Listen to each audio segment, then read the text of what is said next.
We're back, and that's Havana, of course, from Purple Walk. Oh, who doesn't know that song? Come on.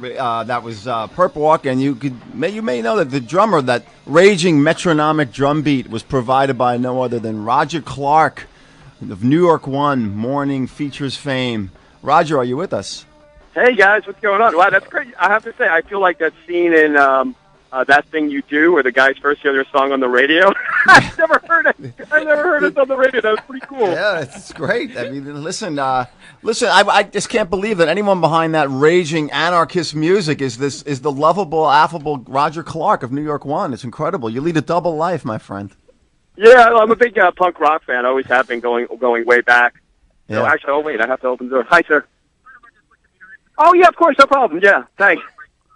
Thank you. You guys, you're not going to believe it. So I'm actually in my station vehicle in the middle of Times Square. They're doing this giant yoga event, and the police are here, and the guy, he just asked me to put the mirror in. So I had to respond. Yeah. I don't want to get arrested. I don't want to get arrested. Yeah, I was actually secretly hoping we'd catch you on some kind of assignment like that. But of course, where else would you be? But I'm sure you're doing the yoga, right? I mean, it wouldn't be Roger Clark if you weren't. I did. I actually took part of the class this morning. I'm not really a yoga kind of guy. No, come on, Roger. But yeah, but it was good. It was good. It actually wasn't too bad. It was interesting. There was a couple of things I had to stop doing because I felt like my leg would actually literally snap off. Really? But like this whole yoga thing, you could almost see yourself possibly doing it again, or no? Maybe not. Yeah, maybe.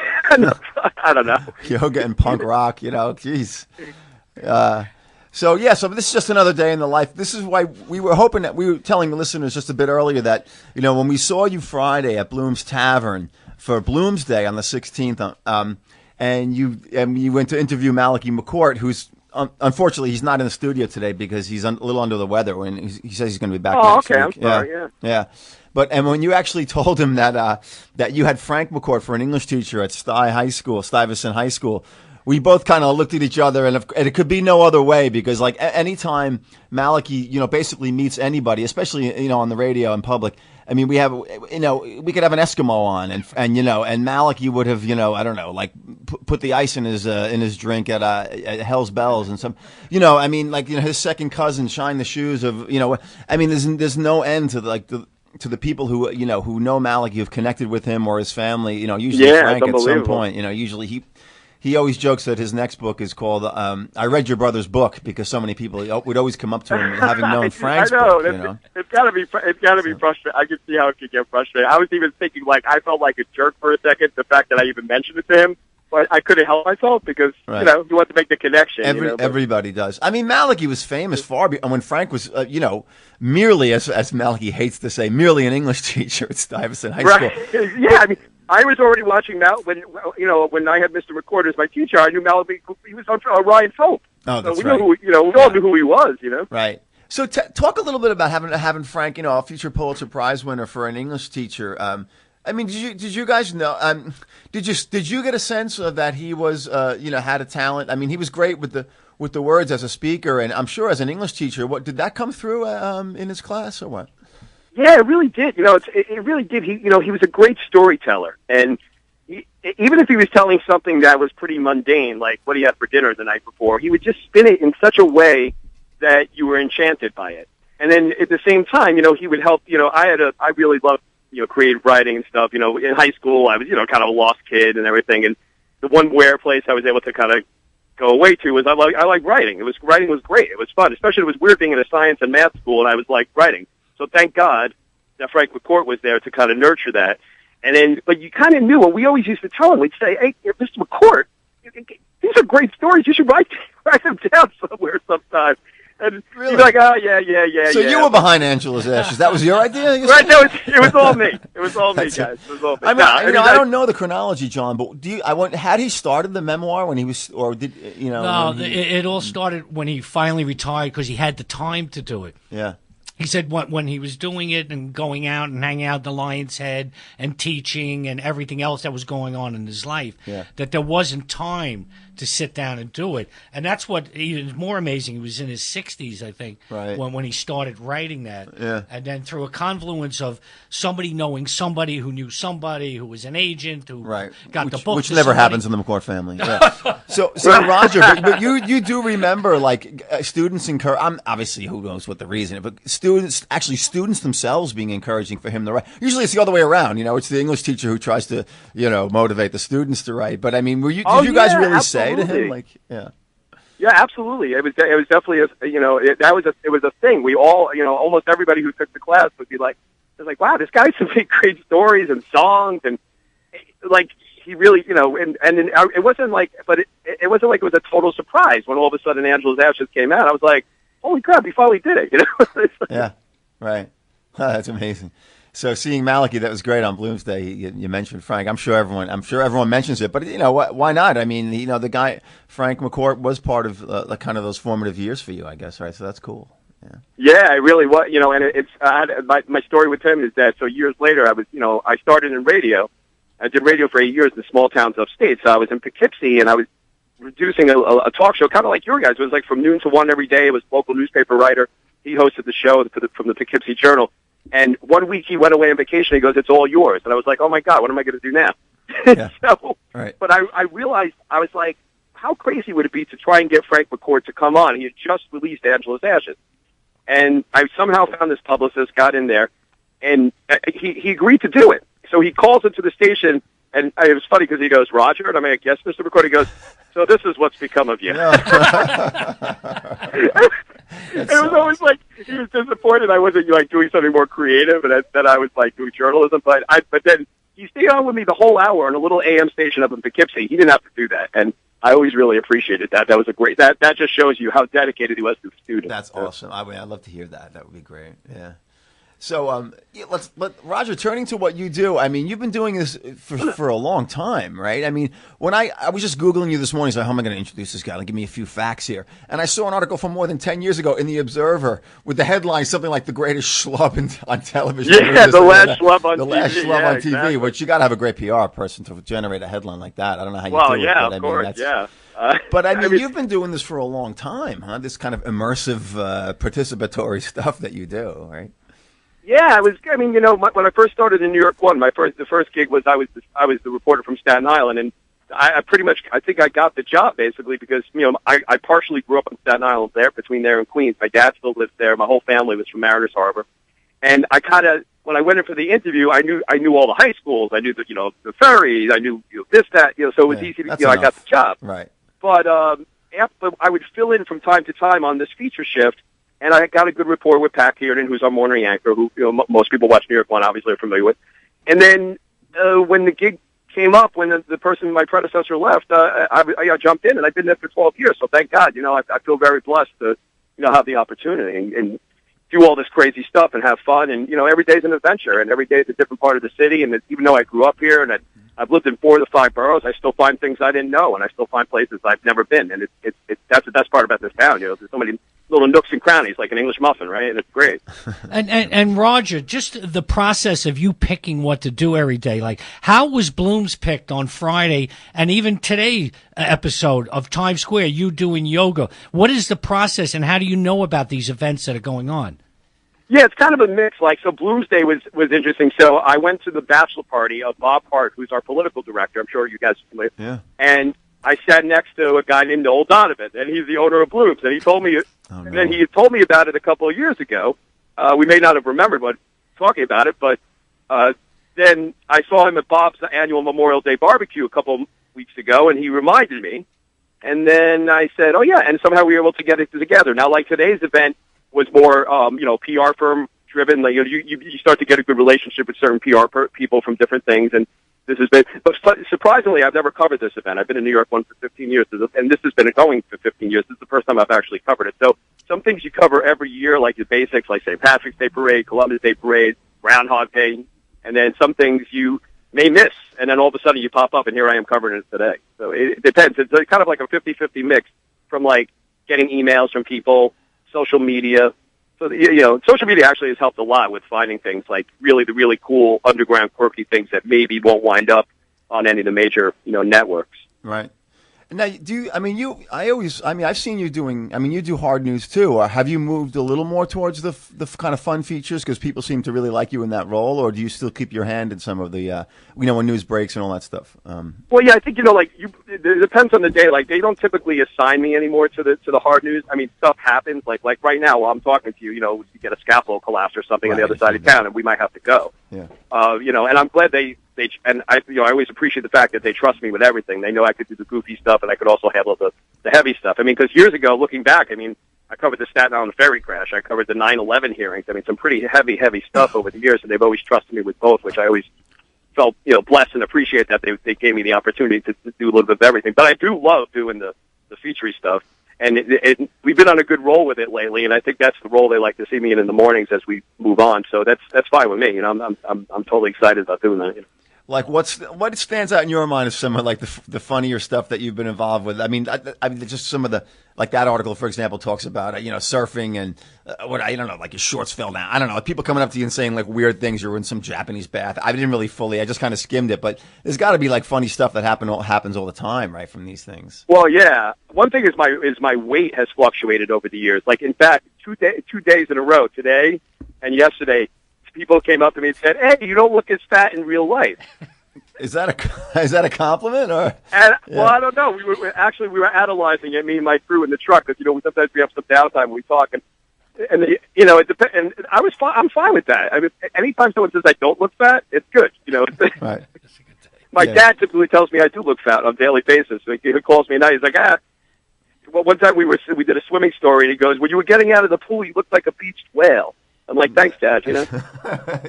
My dad, folks. Yeah, all right. That's Dad. They always come up with the best. I mean, you do your share of fitness-related things, though, so it's kind of like works in your favor because it's kind of like right. I mean, you wouldn't think it. And it's kind of, I guess, you use it to your advantage. Let's put it that way, right? Yeah, no, I'm not saying like I'm a superstar athlete, but it's a little deceiving. Like I may play it off a little bit less that I can't do things, but I mean, I played a softball league. I bowled my whole life. I have a 6-year-old kid who plays every sport, so every day we're doing something different. I grew up playing basketball in the schoolyard in Queens. I can't dribble, but I could shoot pretty good. But so I could do it's good and it's fun to be able to do the stuff that I like because like I said, I'm blessed to get this to be able to do this. It's pretty fun. Yeah. And Roger, maybe talk about how iconic now New York 1 is to the city itself. Like it's in movies. Unfortunately for me, I live in Queens, but I got FiOS, and I just dread that I can't watch New York 1 because anywhere you go in Manhattan in particular, the TVs are always tuned into New York 1, or you'll watch some movie and there'll be a clip of New York 1 in the movie. Now, have you ever been part of that with the soap operas or the movies or anything like that, documentaries? Because New York 1 plays a vital part of the city. And Corey, you were on New York 1 quite a bit with the Round Table. Times used to have a show. Yeah, right? the Round Table or something like that. Yeah. Yeah, I was actually, Pat Kiernan, obviously, he's like the big movie guy. Like he's in like every Marvel movie. I mean, it's crazy. Like me, I think I had one movie role. I was in the Smurfs movie, and my lines got cut out. I remember they actually gave me an invitation to the premiere. I said like 3 words. I was like, "Hey, you guys," or something like that. It got cut out. I guess I wasn't convincing enough the way I delivered those lines. Right.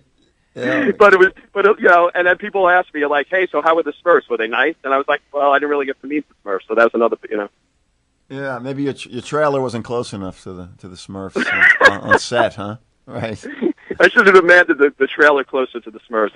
Next time I'll do that. Yeah. Well, it is true, and then of course everyone knows that some of the New York 1 stuff gets looped and repeated. I mean, you guess you wind up on some of that stuff. You were telling me briefly when we didn't get a chance to really talk on Friday that much, but some of this stuff some of the live stuff will get edited into a tight thing that will run a couple, over during the daytime, right? Is that how it works? I mean, some of the live stuff. That's pretty typically that's how my day goes. Like I'll do 2 live segments in the morning, and then I'll like kind of hide in the truck and put together like a 2-minute packaged piece that will include everything I did, all the interviews I did, and kind of put it together. And that usually debuts at noon, and then that runs the rest of the day. That's how I'm able to convince people to wake up early in the morning and do the segments with me because I tell them you get a lot of bang for your buck. Yeah. You get the most view time a day between 7 and 9, and then you get the rest of the day and into the night. the website, social media now. So it's always, because some people are like, really, you want me to meet you at 6:15? Yeah, right. And I'm like, well, I'll bring donuts, and you get a lot of publicity, great publicity being on New York One. So yeah, that's usually how it. And then later on, when they start getting calls from their friends, I saw you on New York One, I saw you on New York One, and then they're happy and it's worth it. They realize it's worth being tired. Yeah, I mean, we see New York One all the time. And I hate to say that this is first person observation, but daytime in bars. Always. Yeah. In daytime bars, if there's any of those bars where there's a guys lined up at the bar at noon or whatever, and there are plenty of those. New York One is a staple of daytime at bars, man. That's a good thing. Yeah, my local evening, a lot of times the networks will take over. And Roger, what did you think about your picture in the New York Times there on Saturday? That was great. Yeah, I appreciate you guys including it. I was a surprise. I didn't see that coming. I didn't know that you guys were including. So that was nice to. I mean, hey, come on. When you grow up in New York City, anytime you get a mention or your picture in the New York Times, it's like it's quite an honor. So I appreciate that. Right. Yeah. And then how's it working with the cutbacks on everything between the New York Times and the print edition and here at WBAI and just the way everything is changing? And I know with New York One, I did something out in Brooklyn. I did an Irish wake for Maggie Thatcher, and New York One came out there. And, and it was, the one girl setting up the tripod, setting up the camera, and you're having to do more and more of the work as they're cutting more and more of the people. Yeah, well, actually, that's kind of been a formula of New York One since the beginning. They've always, they call it the one-man band, and there are still some of the people you see on a daily basis, some of our top reporters who have been there for years, shoot their own stuff still and then come back and have it edited. Now, I get spoiled because when I'm doing the mornings, we're always live, so I have a truck with me, and I usually have a photographer as well. But no, that really isn't anything to do with anything recently. That's been going on for quite a long time in New York One. It's kind of like one of the original, is the one-man band. And that is something that I have to say that's going on around the country now. You do see more of that, even in major market affiliate stations are where you get the one-man band as well. Yeah, I used to see that years ago. I always admired it, You just see him right out of the trunk, like a car will pull up. It won't even be a news van. It'll just be like some. Oh no, it's a private car. Yeah, they'll take up in the trunk, take the whole tripod out, and just get in someone's face. And I was like, I want to do that. I love that, man. That's cool. Yeah, there is a certain amount of. The only thing is like when I do the active stories, if I was shooting by myself, I wouldn't really be able to shoot myself doing certain things. True. So it comes in handy having the truck and having the photographer with me. But when I was the Staten Island reporter my first 3 years, I'd be wandering around Staten Island looking for news by myself. There was a certain amount of freedom that was associated with that. It was kind of cool. And then you also become a good photographer in your own right. You look, and you shoot what you're going to be writing about, so you kind of don't have to go through a whole bunch of tape. You know what you want when you write your story, and then that's what you shoot. So there is actually some advantages in a crazy way. Lugging a big camera around wasn't so great. Now the cameras are much smaller. I wish the cameras we have today, I wish they were the size when I was back, because I was constantly throwing my back out back then with the tripod and thing. But now the cameras are smaller. It's a little more compact. They have bags and wheels on and cases to carry them, so it's a little easier, thank God, than it was back in the day. And Roger, does New York One try to keep all the people that go on TV sort of New York centric? Because when you do tune in, it's George Whipple, or it would be Curtis Sliwa, or this one or that one. They seem to reflect, when you see that, you go, oh, these guys are from the city. They know what they're talking about. It wasn't some pretty face that was flown in, say, from California or something like that. Yeah, I think so, and and that's I think that's also most of us in New York, we all seem to get along very well because we all kind of come from the same background. Like I could talk to Janine Ramirez about Coney Island because she grew up in Brooklyn and I used to go there when I was a kid. And then Amanda Farinacci, our Staten Island reporter, she's Staten Island all the way, and she's got firefighter relatives, and my Uncle Sal is a firefighter, so we have to talk about that kind of stuff. And they really. I mean, I look around and and even to we have some new young talent, Clodagh McGowan, Shannon Ferry, they're Queens girls, and we talk about Queens all the time. And you used to go to this diner and blah blah blah. So it kind of I mean, everybody there is, for the most part, we all know the city. We're all from here, and it gives you an advantage than just someone being pulled in from New Mexico or something.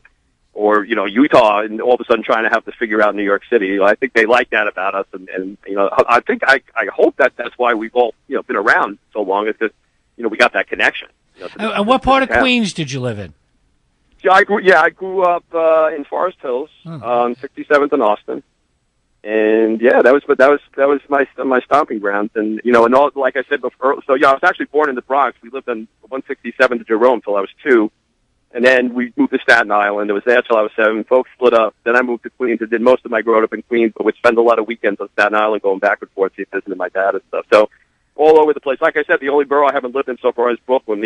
But my connection, my great grandmother lived in Coney Island, and my uncle Irving had a soda shop on Mermaid Avenue. So I kind of have a little Brooklyn connection back there too. That's great.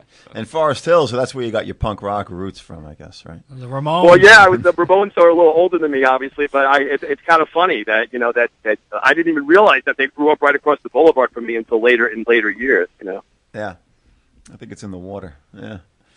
Yeah. All right. Well, Roger, listen. The last thing I want to do is keep you from the latest fitness, the yoga, exercising. So. Get back to that, and I appreciate you coming on. We'll keep watching. And we're going to go out with some music here. How did you come up with the title, and what is the song? We're going to be replaying the same song. So how did this come about, and where was this filmed? Oh, okay. So that's my bass player. Her name is Bunny Hirsch, and she's actually an engineer at NY1. So like when she's behind the scenes and keeps the station on the air. So more power to her. And she travels a lot. She likes to travel on her own a lot. So she that was one of her visits. To around the world, was to Havana, and she wrote a song about it. Huh, that's great. And the band is called the Perp Walk. Yeah, Perp Walk. Yeah, Perp Walk. And it's funny because since that we recorded that song, we added a third member who is a retired NYPD detective who plays in the pipe band for the Emerald Society. And it's ironic because he had nothing to do with the name Perp Walk, even though he's a retired cop. Right. All right. So he's been a great addition. We're gonna have this skyrocket through the charts now as we play here on BAI. I appreciate this, guys. Thanks a lot. It's a lot of fun. Thanks for thinking of me and letting me chat with you guys. Yeah, all Roger, right. Thanks a lot for coming on. Perp Walk in the background.